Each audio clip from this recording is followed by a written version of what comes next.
It's better to have loved and lost than to have never loved at all. Welcome back to the TNC podcast. It's Jack and Chris Reeve. We are out of the playoffs. That was a roller coaster. That was one of those roller coasters, Chris, that you think the high is coming and it never does, and it's just horrific all the way through. Oh, do you know what, Jack? What season? Yeah, I mean, thank God. I mean, I'll be honest with you viewers and listeners. Before we started, we do like a little bit of pre-hype just to, rev each other up. And I just said to Jack, thank fuck this is the last one of the season. It's felt hard work this season, although we've achieved the playoffs. But it's been a grind. Admit, and I am about to lose my temper when we talk about this Leeds game. But I'm pleased that we've had, a few days have passed, and actually I've found myself in an emotional state of relief. I feel relieved that it's over and it's done. And I am actually about to get into that phase of let's look forward into the future and get excited. But we're still grieving about the yes, season. We are. We need to perform a serious playoff post-mortem today. Well, look, we spoke after the 0-0. We did. Against Leeds. And it wasn't the end of the world, but it wasn't the ideal result. I think it turned out it was the end of the world. Well, we agreed that Leeds fans are probably the happier of the two. Yeah. And we probably needed to score. Yes. Norwich City mustered 2 shots on target across 180 minutes of football, which resulted in 0 goals scored. Look, I was at Elland Road. I travelled up with some hope in my heart. Not a lot, but some. Enough to get me there. And look, I'm not afraid to admit that was the earliest I've ever left a game. I've seen a few people saying, can someone check in on Jack Reed? You said you left at half time. No, 65. Oh, 65, right. Saw the 4th. Saw all 4.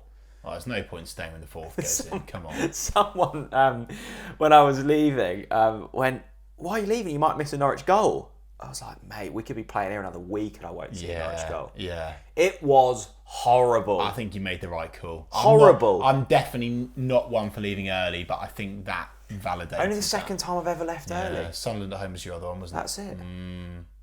Well, where do we start with this, Chris? Because we were saying, weren't we, all week into it, keep it tight for 20 minutes, we might have a chance. I still believe that. And do you know what? Weirdly, and maybe I don't even know why I'm about to say this. Maybe other people think like this too.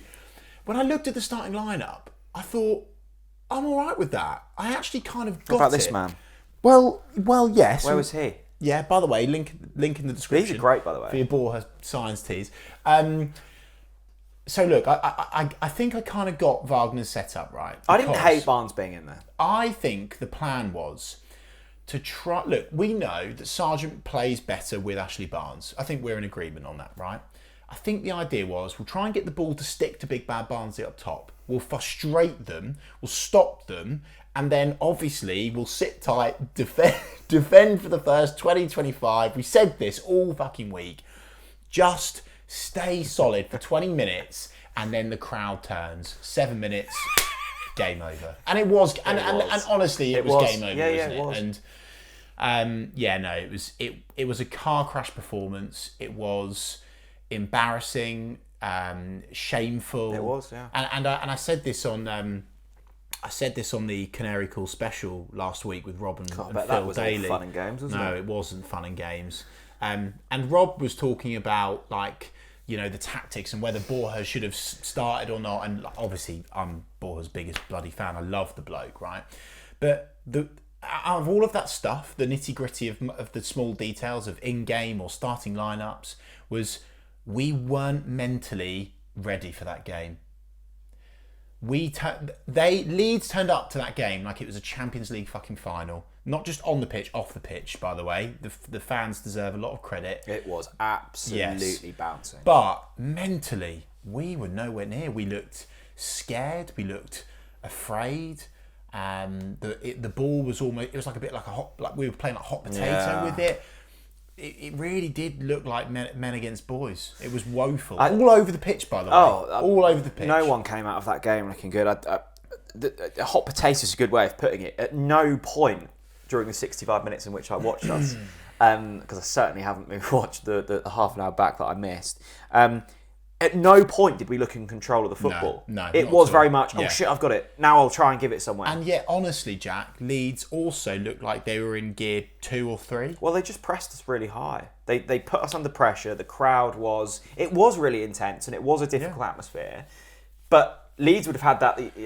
I mean, it wasn't as good at Carrow Road, the atmosphere, but that was one of those nights. It was a big game, and we had that nagging feeling all season that these players weren't up to it, and I think, sadly we were proven right. I think that game perfectly encapsulates everything that was a David Wagner side at Norwich City, right?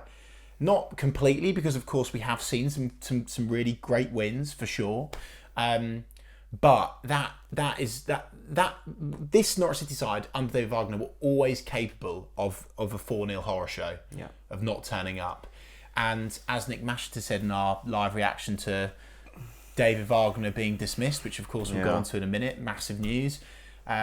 He said he recited the statistics. Basically, we're shit against every single top 6 side this season. Was it 2 wins against the top 6? An absolute horror show. I hated every single minute of it. Oh yeah, you said there, when we went 1-0 down, it was game over, and it was. If that would have been the other way round, and we'd have gone 1-0 up against Leeds, they would have still believed. And I think this was the issue under Wagner, where you go behind and you go, well, that's it. We've not got another plan. Yes. At 1-0, even at 2-0, you should believe that you've still got a chance. Leeds, Leeds have and will continue to have moments of madness.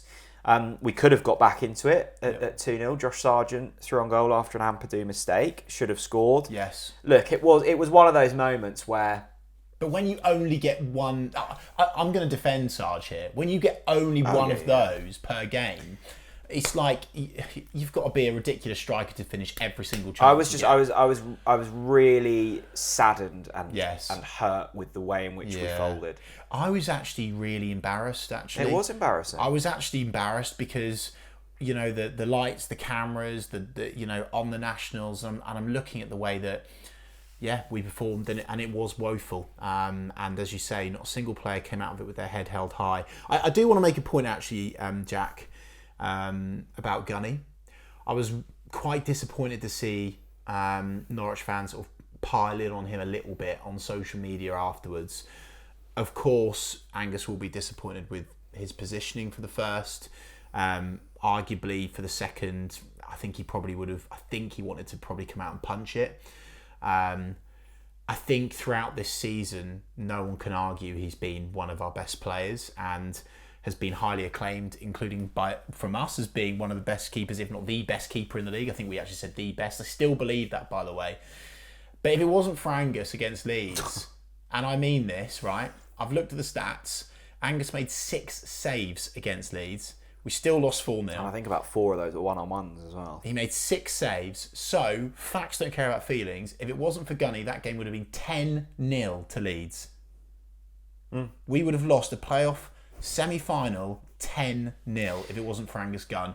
The defence were disgusting. The defence were disgusting, Jack. I cannot believe how woeful they were, and I cannot emphasise this enough. It was so evident to me that they would. I mean, either they were just completely done, or they weren't listening to David Wagner. I don't know why they didn't keep their shape. They were all over the show. Well, look, we can pick out nitty-gritty mistakes, and there were plenty of them. I think, as you said, it encapsulates the season. It was weird, actually, because we got into the playoffs, and arguably that was the objective of the season, and it still felt flat. And I think we all knew deep down, and I think David knew, that regardless of outcome here, he's gone. And I think actually I saw that kind of just complete passiveness. But that's what's transpired from this, right? And the fact that Napa made that decision to dismiss David literally less than 24 hours after the final whistle. The fact that he made that decision to dismiss David Wagner so soon after that Leeds performance says to me that this has been in the planning for a while. I do understand actually that the relationship started to break down somewhat actually towards the end. Obviously, they were never going to be the best of friends, and obviously, as we said for a long time, a new sporting director that's coming to the football club will obviously want his own man in place. I think that showed. And we saw after the game, just a small detail for me, but it really bored my piss. And I think a lot of Norwich fans will agree with this. Saw David Wagner after the game smiling. What are you doing? How dare you? And actually, the whole reason was he was relieved that it was over because he knew it was done. Yeah. And he's not a stupid man. He would have known for weeks where this was going if no talks had been held about his future, regardless of the outcome. So, and it did feel as if there was that kind of sense of knowing the outcome 6 months out. Yeah, we were just going through the motions. Yeah, I agree, yeah. And actually, you know, the away form never improved. Yes. The home form did. Yes. But mate, look at the squad. Yeah. Boy, Sargent, Josh Sargent, Yes. Gabby Sarah, Yes. Kenny McLeod, Yes. Angus Gunn. Playoffs was the minimum. I think it was Ashley Barnes put this on his social media a few days after the Leeds game. I think he said something like playoffs was the minimum or something. He said, and I'm so pleased that he said that. He's bang on the money. Playoffs was the minimum, and with the players that we've got, and look, I don't want to discredit David's work completely because the home form was some of the best in a decade, and that's a fact. But at the same time, with the calibre of players that we had, surely, I mean, how many? Like, I look at Leicester, and they were always going to win the league. They should have won the league. We can't deny that Ipswich got themselves looking pretty tidy this season, right? And then the other one is Leeds. But apart from that, Southampton. everyone looks fucking average, mate. Southampton didn't beat us, which pisses me off even more that we went to Birmingham and we played like it was a fucking training match. Because if we'd won that game, we would have had Southampton and we would have had more of a bloody chance. Yeah. Anyway, I digress. What? It's a relief, I think, that David has been dismissed. For everyone, for David, for the players as well. As much as they liked him, I'm confident that they didn't agree with a lot of the tactics that he was opting to go for, especially with some of the attacking threats that we've got. So I think it's a relief for everyone, not just the fans. How will once the dust has settled a little bit more, how will you remember this last couple of years under Wagner? Bloody hell, mate. Well, look, I think honestly, seriously, and I really mean this. Take me to 5 years' time in a time machine. I don't think I remember any of it. I was about to say the same. Really. And like staying undefeated again, like everyone's saying, oh, we beat Ipswich under David. Well, yeah, but that's fucking not difficult. Every Norwich manager's beaten Ipswich. Every single Norwich manager has beaten Ipswich. That is not an achievement. I think that the worrying thing is, go 5 years in the future and go, oh, remember when David Wagner managed us? And I go, yeah, I remember that 6-2 at Plymouth. I remember the 4-0 at Leeds. Actually, my memories will be. I'll remember the Ipswich at home game and the Nunez strike, but I'll go, way too open away from home. Yeah. No plan B. Wasted a really talented squad. Yeah, but I'm also coming to the conclusion in my head that it was perhaps, maybe I'm seeing this a bit sunny side up, maybe the right manager but at the wrong time. No. But do you think perhaps David Wagner in the Premier League instead of Dean Smith? No. No. I'm trying. I'm clutching at straws. What? So Wagner gets sacked. Yes, he does. Where do we see the next? What's happening over the next couple of weeks? Well, it's going to take at least a couple of weeks to. Do you think Napper has his man? I don't think he has his man as of filming. I think that there's talks underway, and I do think there's a plan. I do think there's a handful of options, and we have to remember, and let's puff our chests out, that Norwich City is a sexy club to join. It's very attractive. One of the best training grounds in the country. You've got at least a handful. You've got the old bloody soccer bot. You've got a handful of players that, if you can persuade to stay, you've got a fucking great chance again of getting in the playoffs next season. If you can make them stay. And I don't think it'll be as strong next season, the Championship. Really? Okay. Luton, Sheffield United, Burnley coming down. Okay. Not as good as if Burnley Leicester, Leeds. Well, I don't know. If Burnley keep company and reinvest the parachute payments, they'll be up there. I'm trying to give you some hope. Well, I'm sorry, but I'm giving you some realism.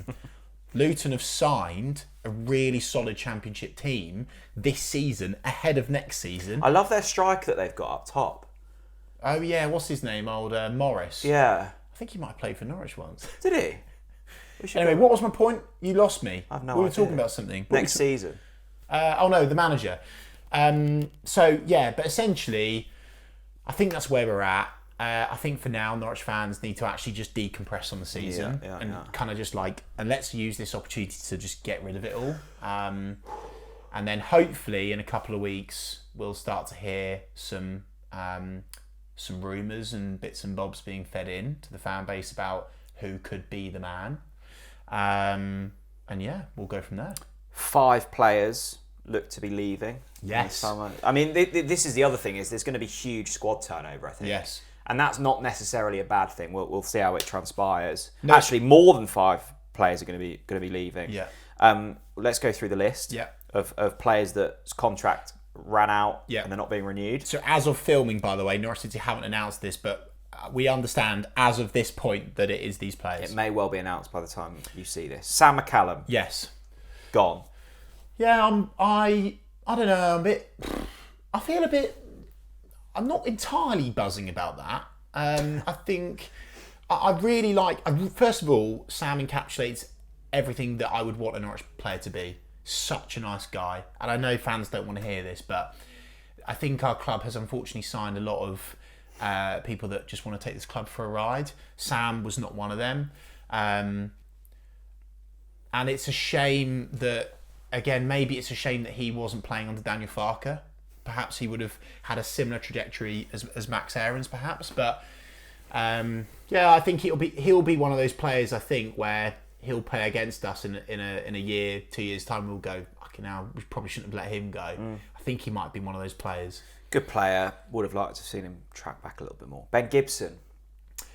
Well, I think yeah. So I think with Gibbo, what we have to come to the conclusion of is, when we signed him, we were riding the crest of the wave. We looked destined for Premier League, and he's on higher wages than most other players, right? And so, financially, regardless of whether you agree or disagree that Gibbo should have stayed or not, I think the club had to make that decision to not give him a new contract because of the financial side. I feel sad about Gibbo going. Yeah, me too. He's the one in that list where I go, because shouldn't have ended this way. Because Jack, he has the ability to play under a manager that wants to play it out from the back, because we signed him under Daniel Farke, didn't we? Right? It was a good pass to the ball. And I think he's had a really tough time off the pitch, and I think that probably has affected some performances. I'll be sad to see Gibbo go. I will. And I know a lot of the players behind the scenes would as well. But I think it's one of those ones where actually, maybe, I'm trying to get in Ben's shoes here, and by the way, I don't know this definitively, maybe actually this will be good for Ben Gibson as well. Maybe he'll move up north again, maybe, and be nearer the rest of his family. But yeah, he goes with my absolute best wishes and massive respect. He's a top man, Ben Gibson. Yeah. He's had a really, I want to put on record, we were lucky enough to interview him. Really nice guy, lovely family. He's had a tough year. I think he, throughout his Norwich career, picked up way too much flack. Yes. And I actually thought he was a really top championship player. Yes. Yeah, sad to see that, but do get it. High wages. Danny Bart. No surprise. It felt a bit weird that we signed him in the first place. Very massively respected by behind the scenes, by the way, I need to add. He was one of those players, he came on briefly at Birmingham and went, fuck, I forgot about him. Do you remember when he scored against Watford away? You know what?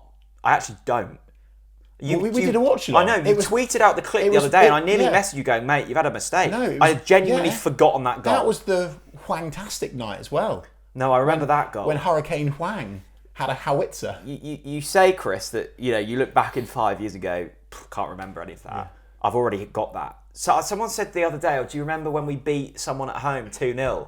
No. Genuinely not any I'm not surprised about Danny Bart. I actually believe that Danny Bart should have been given a much more of a chance and many more minutes earlier on this season when the defence was an absolute horror show. Dimi Anulis.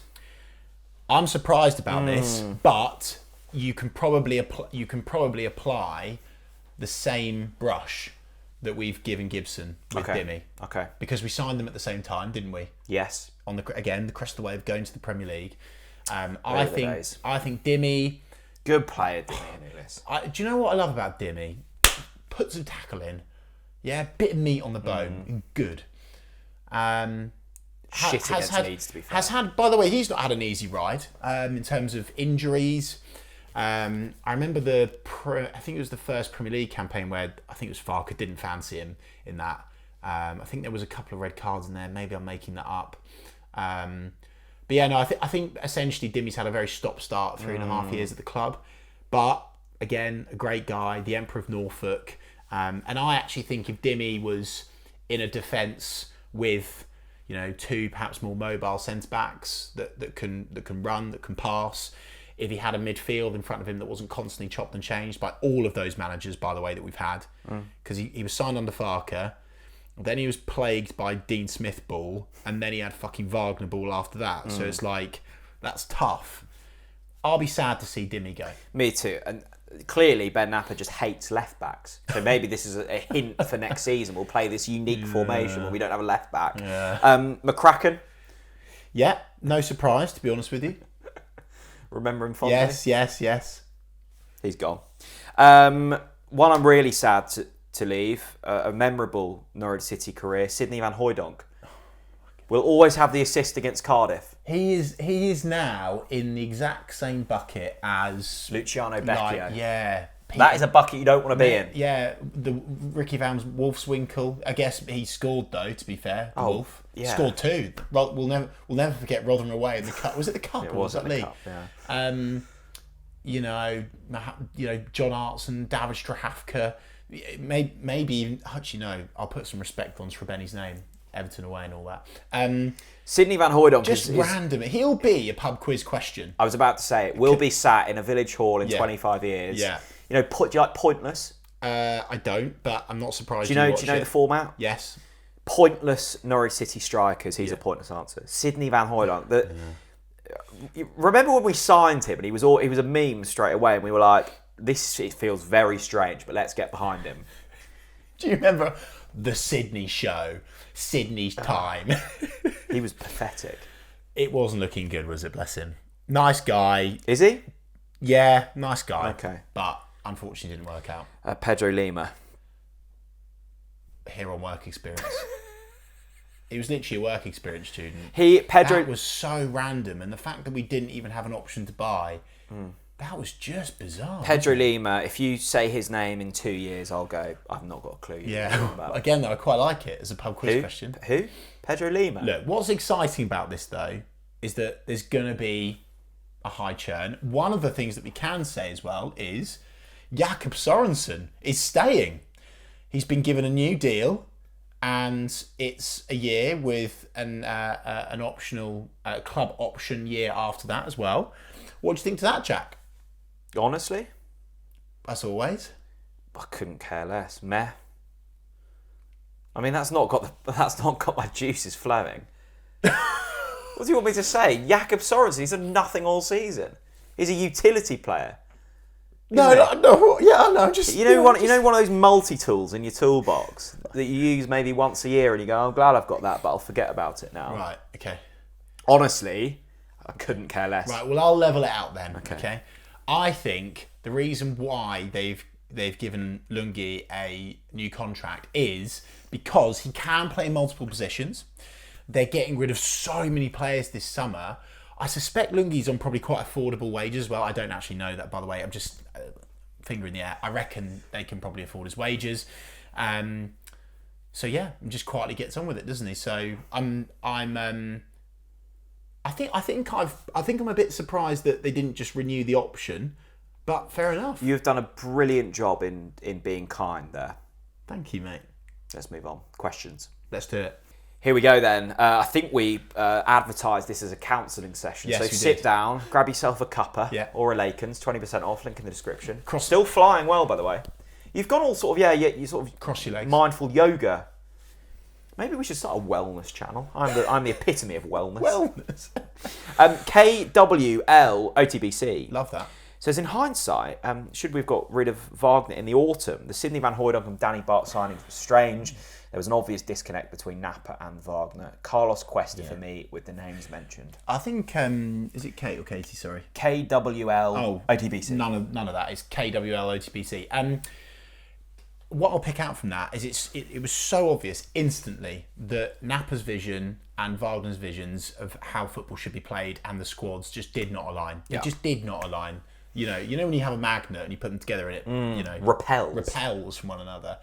It was that. It was never going to work. So I think autumn is potentially a bit harsh, but absolutely I stand by it. I still would have changed things in the winter. But what we don't know is, I wonder, and this comes from a place of no intel or knowledge, I wonder whether Napa knew who he really wanted back then, and that's why he's waited that long, if that makes sense. Do you know what I mean? No, 100%. Maybe this man that he wants is really worth waiting for. Yeah, I think you're spot on, and I think actually, like, realistically, what difference will it have made? He could have botched it in the winter, couldn't he? He could have botched it, would have probably got into the playoffs, and actually the same thing probably happens. Yes. Actually, well, we wouldn't have got humiliated maybe, but would we have gone up? Possibly, but... I suspect Napa's gone. I think I know my man. Yeah. He's not going to be available till the summer. Yeah. Let me, organise my drawers and put my pens in their pots, and everything's going to be nicely in line for the summer. Then I'll sack Wagner. I'll bring in my man. Yeah. Carlos Cuesta's taken us up. By the way, speaking of Ben Napa, as always, we have a hashtag of the pod to prove that you've watched it and listened to it up to this point. This podcast hashtag is hashtag Napa time. Yeah, I want to see it all over X, all over Instagram. Hashtag Napa time. And speaking of Napa time, Jack, there's something that I want to ask you, right? Oh God. Let's seriously go through. Let's try and do it quickly because it's a fucking long in tray. How long is Ben Napa's to-do list this summer? God, like seriously, like let's go through it, right? Because he's got to share his mission, his vision, his plan with Norwich City fans, speak to the media. He's got to try and persuade some key players to stay. He's got to get a new head coach. What else am I missing? He's got to put new compost on the vegetable patch. No, serious points. Serious points. Well, look, it's... Or maybe it's just those three things. Well, and they're fairly big things. They are massive things. Oh, no, sorry. Obviously, he's got to sign shitloads of players. I mean shitloads. We are actually back in 2018, if you think about it, in terms of financially, in terms of squad overhaul, I don't in think it terms of feels losing a manager. quite as serious. I don't know, Jack, because the parachute payments have run out. We need a new head coach. We need to sign a bucket load of players. I feel confident that... We're tearing up the strategy. Here's the thing for me, right? I almost... Look, of course I want to see Norwich City succeed, and I want to see us do well. But for me, almost more importantly, is I want a vision to get behind. And I didn't feel that under Wagner at any point. And that was why I was so like, we kind of know the outcome, meh. Yeah. I feel like with Napa, at least we'll get a vision, and I hope that we stamp our authority and that, and through thick or thin, we'll follow that. Yes. But we'll adapt and we'll pivot if needs be. But we have a greater good, and that's what we had under Weber at the very start, and that's what I loved. And you can get behind it, and you can really buy in. At no point under Wagner I felt that, and granted that comes from above as well, and the fallout of the whole Weber stuff. I think under Napa and a new head coach, I think we will start to feel that again. That's what I hope. So. That's what I hope. Chaz Tats, when we inevitably sell Sarah and Rowe for a combined 10 million, will you A, scream into a pillow, B, cry yourself to sleep, C, drink Lakens till you fall down? All three? Yeah. I'd actually probably have a D, E, F and G, because honestly, mate, I mean, if and I'm not saying he is, if Gabby Sarah goes this summer, I mean, it's got... hang on, Chaz, you're not being serious with 10 million, aren't you? I really hope you don't believe it's going to be 10. I think 10 million is like Gabby Sarah's left leg. Well, let's have a really mature conversation about this. Mature? Me and you? Yeah, no chance. Johnny Rowe. Yeah. Let's highlight the possible clubs in the Premier League he could go to if he's looking for a step up. Okay. I'm struggling to find one. Why do we... Oh. What? Yeah, I think Johnny Rowe stays. I think we've almost been fortunate and unfortunate with Johnny Rowe's injuries at the back end of this season, or injury at the back end of the season, because I actually think that if he continued on that trajectory that he was going on, he would have won that Young Player of the Season award. I think he probably would have gotten the EFL Team of the Season as well. I'm really, like the Championships, I'm really confident of that. Yeah. And the injury, understandably so, slowed him down. And perhaps now clubs will look at it and go, yeah, we don't want to take that risk just yet. And I think that will play into Norwich's favour. I think Johnny Rowe is, and I just know this is going to be clipped up, I do think Johnny Rowe is the player that we're most likely to keep this summer. I agree. Actually, I agree. Yeah, I think for Rowe's development, I mean, you would say if you're going on kind of the last 3 seasons of Premier League recruitment, maybe like a Palace, they've been really good at dipping into the Championship and finding talent. I just watched the last 6 games of the season. I know Rowe was far from fit. Yes, match fit. He wasn't effective in. But that's the way we played. To be fair, I know, but I'm just saying, like, if you've got scouts at those games, they would have gone, we need to wait. Exactly. Norwich images that precede unfortunate events, and remember, they didn't remember the bet. So proposition, our last wager folded. So there you go. Admitted that it wasn't a bet. We didn't shake hands on it. Yeah. But if Jack Reeve isn't sold, Jack Reeve. Sorry, you might sell me. I'm so used to calling JR Jack Reeve, but you mean Johnny Rowe. If Johnny Rowe isn't sold by deadline day this summer, will you donate £500? If he's sold, I'll donate £500. Deal. Well, no, because again, he keeps putting bets up that I disagree with. I think we've got a chance of keeping Johnny Rowe, and he thinks we do too. That's why he's putting £500 on the line. I think Rowe probably stays. Well, let's see. Like, I'm not saying he's definitely going to stay, but I think out of the Sarah and Sargent, I tell you what, I've got a horrible feeling where Sargent might go, and I don't like myself for thinking it. Well, that's going to be Leeds, isn't it? Don't say it. Ollie Barnard, Chris, please can I have a movie reference for the Leeds game? Because you're loving your movie references at the moment, and also a few more people letting me know that they've downloaded IMDb and they've started reviewing movies. Good to see you joining the sensible wagon. Loser. A movie reference. Okay. Look, I think the Leeds game. Right. Well, hang on. Let me take you there first. Right. There's a very famous movie. Okay. With a very large, impressive vessel that crossed the ocean. Well, attempted to cross the ocean. Now, start of the season, everyone's getting excited. Yeah, all of the passengers are hustling and bustling and coming aboard the Wagner ship. They get on board the boat, yeah, and we set sail, yeah, and we have, at the start we're like, oh, okay, all right, okay, this could go somewhere, right? And then what happens is, we're almost there actually, and then we hear this, and it hits something, right? And the passengers are like, what's that? Oh, I don't know, it's like a bird outside or something, right? And that, right, was Josh Sargent getting injured. Okay, so Josh Sargent getting injured is the iceberg. Okay. Right? Yeah. Okay. Anyway, the ship keeps going and the passengers just sort of crack on with it and be like, nah, I'll be all right. We'll get to America. We'll get there. I'll be all right. It'll be fine. We're really rich. It'll be fine. Then, if you remember on Titanic, what happens is at that stage, they get the band to come up on the deck and play music. The violins come out, right, to try and distract people, right? That was the fact that we still had a chance of playoffs, that Johnny Rowe was, having a blinder of a season. Those were coming in. Then what happens is we had a couple of horror show results, right? And if you remember in Titanic, the lights then flicker. The lights come on and off, and you think, are the lights going to stay on, or are they going off? Then what happens is it starts sinking. Right? So we've now decided we ain't going to win the playoffs here, but we're in the playoffs, right? So the lifeboats come out of the ship, yeah, and some of those players will survive and they'll thrive. And unfortunately, like all of us fans this season, we have drowned with the Titanic. Very good.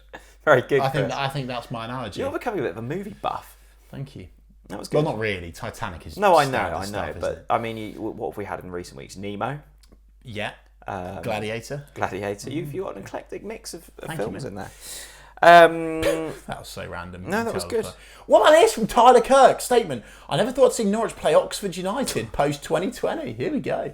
Fucking hell. The Kassam.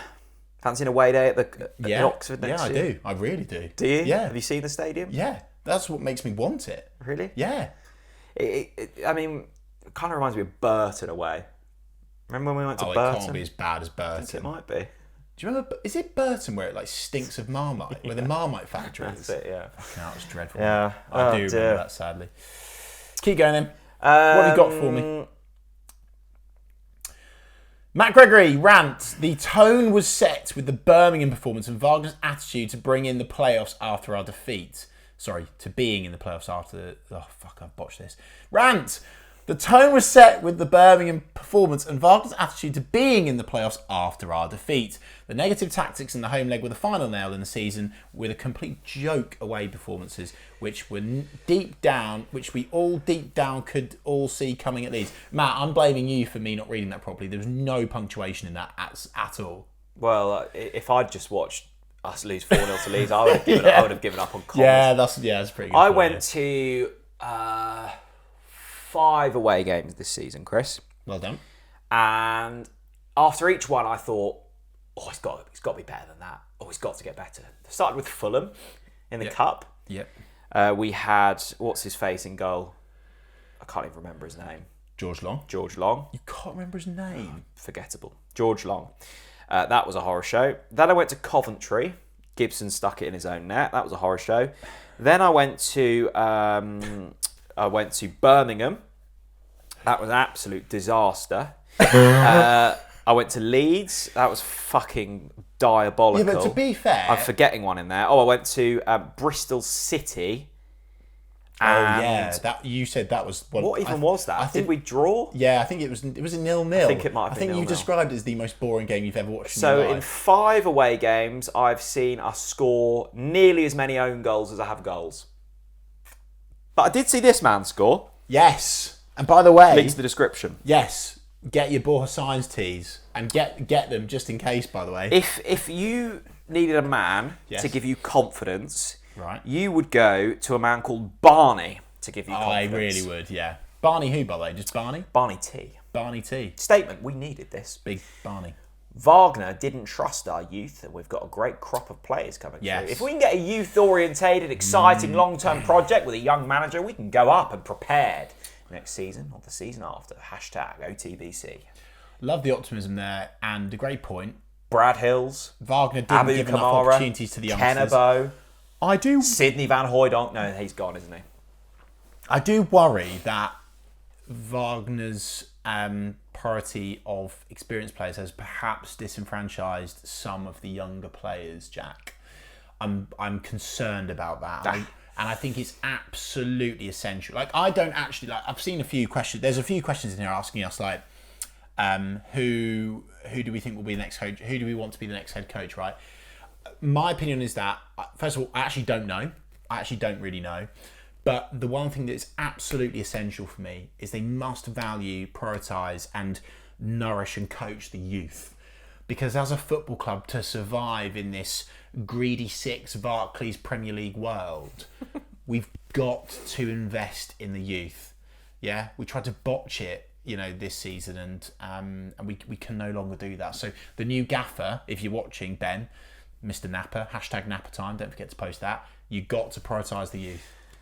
Talking about the next manager, Jack says, will still come to Norwich or will still be in France come the start of next season? Will still, I mean, he's been a bit of a meme this season. Well, there's lots of rumours that he's manager going to Sunderland. Okay. So I'm not sure if he will be the Norwich manager. But so will still come to Norwich or will still go to Sunderland? But let's play it out. Or will still be in France? But let's play it out. If Will Still did become the Norwich manager, yeah, would you be happy? Oh, I wouldn't be mad. I'd be quite excited, actually. Will Still is the type of name where you can't just say his surname.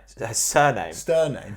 You can't just go, do you still think Still's the right man for the job? Mr. Still. That might cause too many problems. Do you know what I want? Are we not hiring because of his name? Yeah, Is that what you're I saying? think so. Okay. Carlos Cuesta. You do what? Big fan. You're in the. I'm a big fan. You're in the Carlos camp, are you? Cuesta's at the wheel. Tell me how it would feel very good. So Carlos Cuesta gets me excited. Right. Okay. Now give me actual reasons. Why are you excited? Why would you want Carlos Cuesta? Spanish, Right.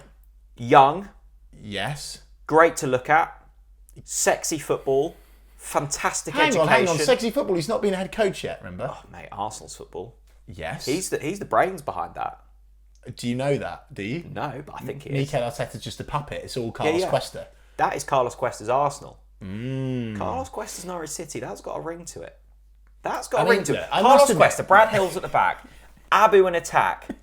Cuesta's take us to the Premier League. That's got to get you going a bit, hasn't it? No, it does. Oh, it yeah, really, Carlos it does. Cuesta. It's a very sexy appointment, but it's a risky one. But then saying that, Farke was, because Farke was Borussia Dortmund's under whatever he was. So actually, maybe it's time for a bit of Carlos. Yeah. I'll tell you who else is on that list. Steve Bruce. But as I understand it, Carlos Cuesta has interest from other clubs. Well, I don't care. We're Norwich City. Yeah, and we haven't got a pot to piss in. I don't care, Chris. This is a project. We've got a soccer ball and a vegetable patch. You don't care.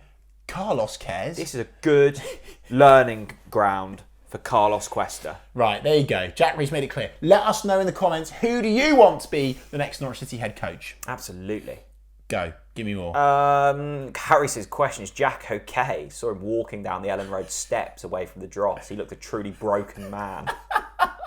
I was so broken. You were. And Harry, actually, I was so broken. And I won't get you cancelled.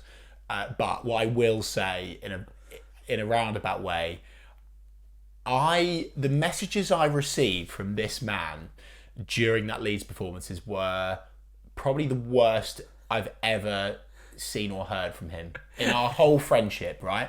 Honestly, some of the things he was sending me, I was like, I honestly thought you were going to be like starting fights, like throwing seats, smashing it in. You were so angry. I just love. I'm glad you sent it to me because you had good friends hold each other. I said to him, can't wait to really make our point on the podcast next week. Do you know what he said? He went, "Fuck off, Chris."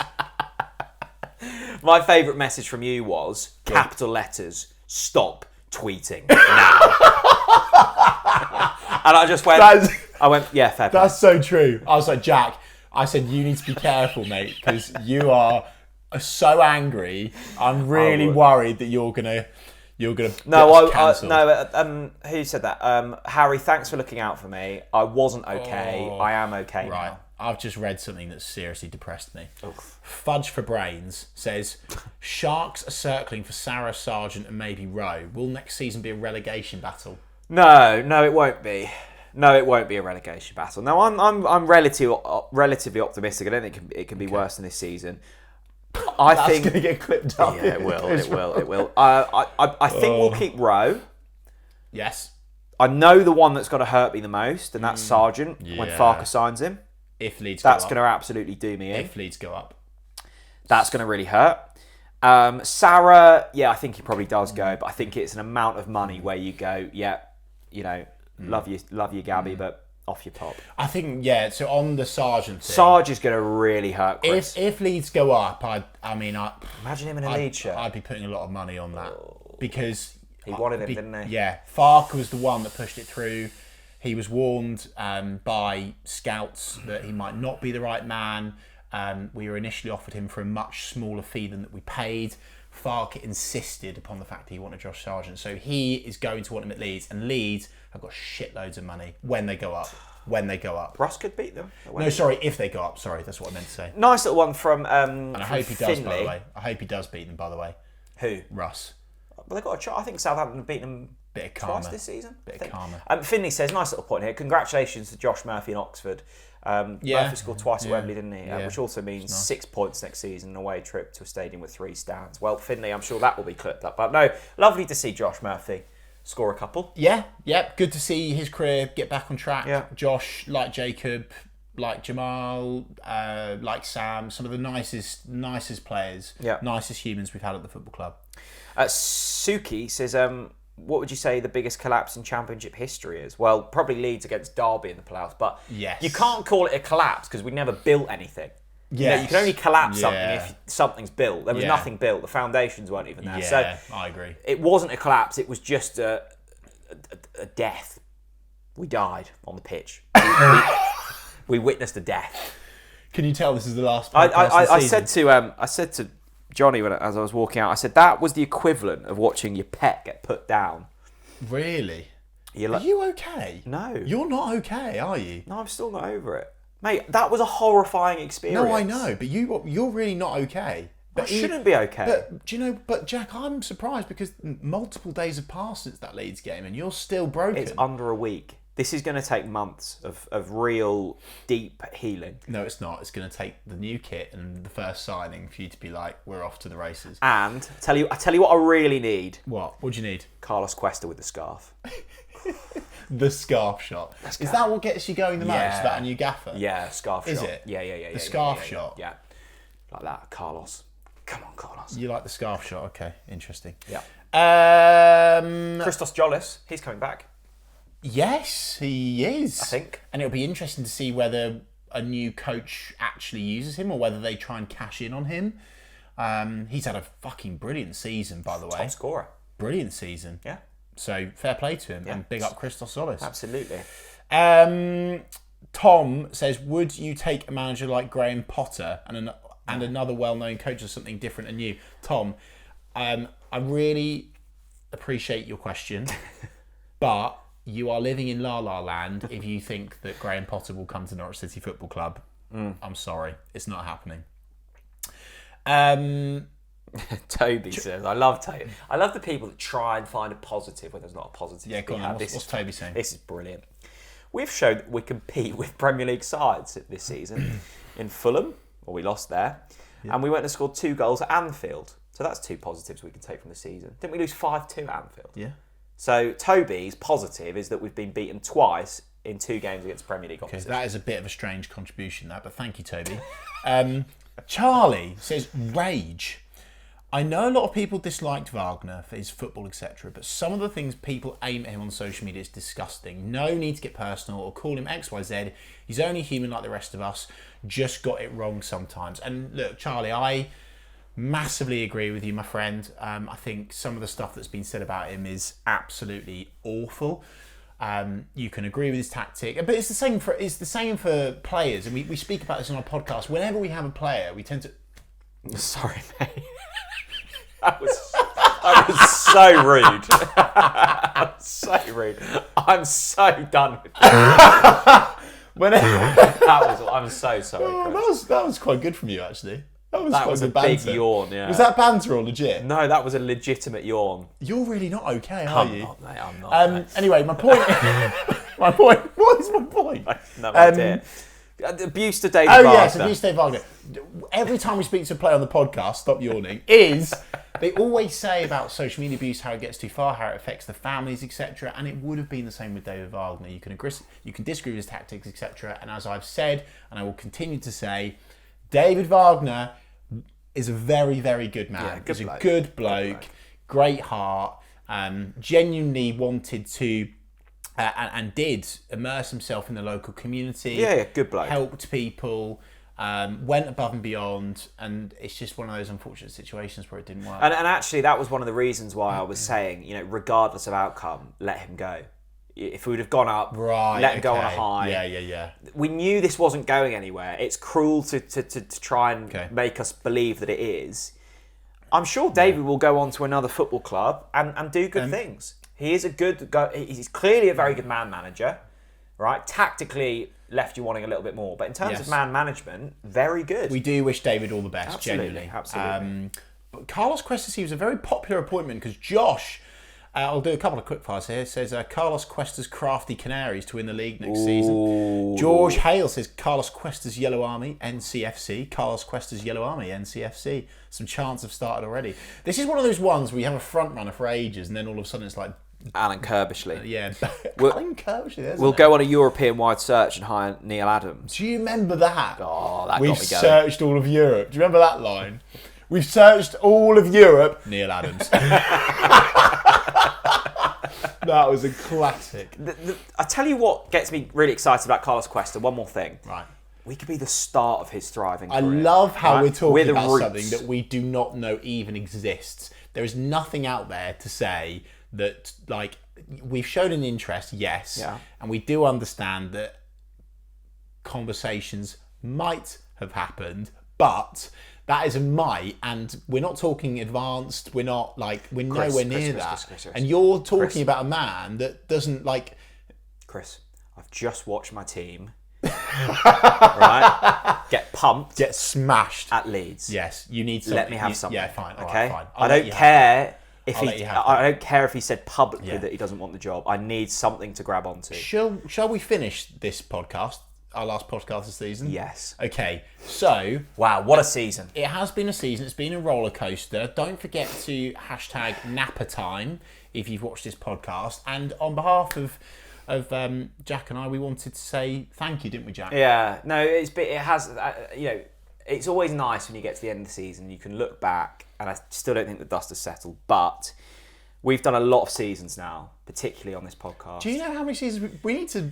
How many seasons have we done? I think we started the pod in 2016, Right. so we're probably like 8 seasons deep in talking That's, every but that's week. just podcast. That's just before pods. that we were going as well. So Over a decade. bloody hell. And the good thing with following Norwich, it's never once been boring.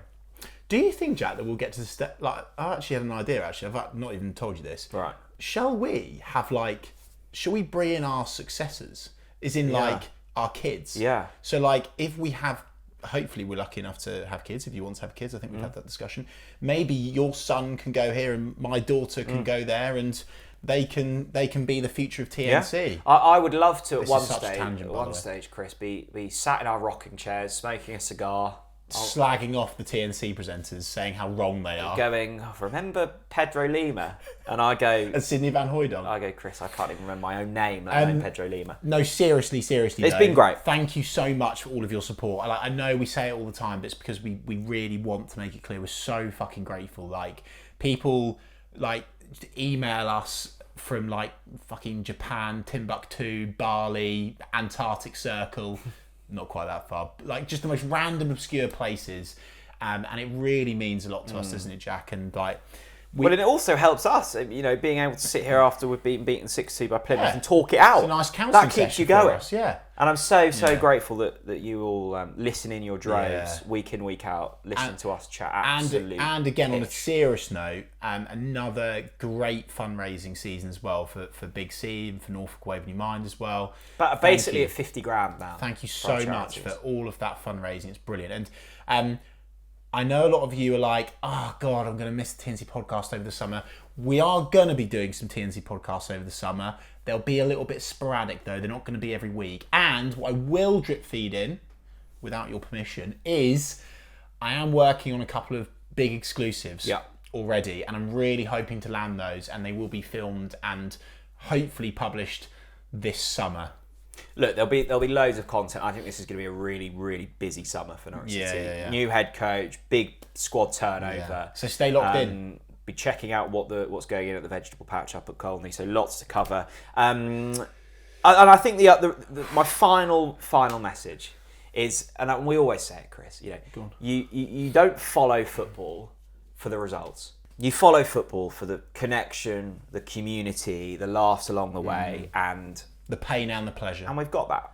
Exactly. Yes. And as we put on our thank you post on social media, you might agree, you might disagree, but one thing for sure is we're all Norwich City. Absolutely. And it's going to be good next season. Keep believing. Carlos Cuesta's at the wheel, baby. Thanks for watching, everyone. See you later. Bye-bye. Thank God that's done.